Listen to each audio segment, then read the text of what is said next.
என்னோட பழைய கார் செத்து போனனால புது காரை என்ன வாங்கலாம்னு சொல்லி யோசிச்சுட்டு இருக்கும்போது பெட்ரோல் காரு மார்க்கெட்ல நிறைய பிராண்ட்ல இருந்தாலுமே பெட்ரோல் காரை டிரைவ் பண்ணி பண்ணி என் கையே உடஞ்சு போயிருமாட்டிருக்கு. அதனாலேயே நான் காரு அதுக்கு தானே ஓடுற மாதிரி டெஸ்லா கார்ல மட்டும்தான் இருக்கு ஆட்டோ டிரைவ் ஆப்ஷனு. அதனாலேயே நான் டெஸ்லா கார் வாங்கலாம்னு சொல்லிட்டு இங்க வந்துட்டேன். முன்னாடிலாம் கார் வாங்கணும்னா ரொம்பவே நேரமாகும், மணிக்கணக்காக ஆகும். நம்ம எவ்வளோ பேரம் பேசுகிறோமோ அதுக்கு தகுந்த மாதிரி நேரமும் ஆகும். ஆனால் இந்த டெஸ்லா காருக்கு மட்டும் பார்த்தீங்கன்னா பேரம் பேசுறதுலாம் இருக்காது. ஆன்லைனில் வெப்சைட்டில் போய் எவ்வளோ ரேட்டு போட்டிருக்காங்களோ அதுக்கு தகுந்த மாதிரி இருக்கிறது நம்ம அப்படியே வாங்கிக்க வேண்டியதான்.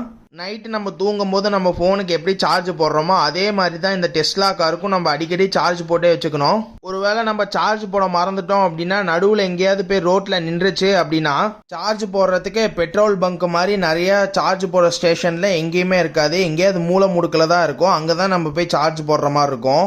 இந்த கார் வாங்கினதுக்கு அப்புறமா வீட்டில இருந்து எங்கேயாவது வெளியே போகணும்னா இந்த காருக்கு கீ எதுவுமே கிடையாது. இந்த மாதிரி கிரெடிட் கார்டு கொடுத்துருக்காங்க. இந்த கார்டு எடுத்து இங்கே கீழே வச்சோம் அப்படின்னா நம்ம ஆட்டோமேட்டிக்காக கார் ஓட்டிட்டு போகலாம்.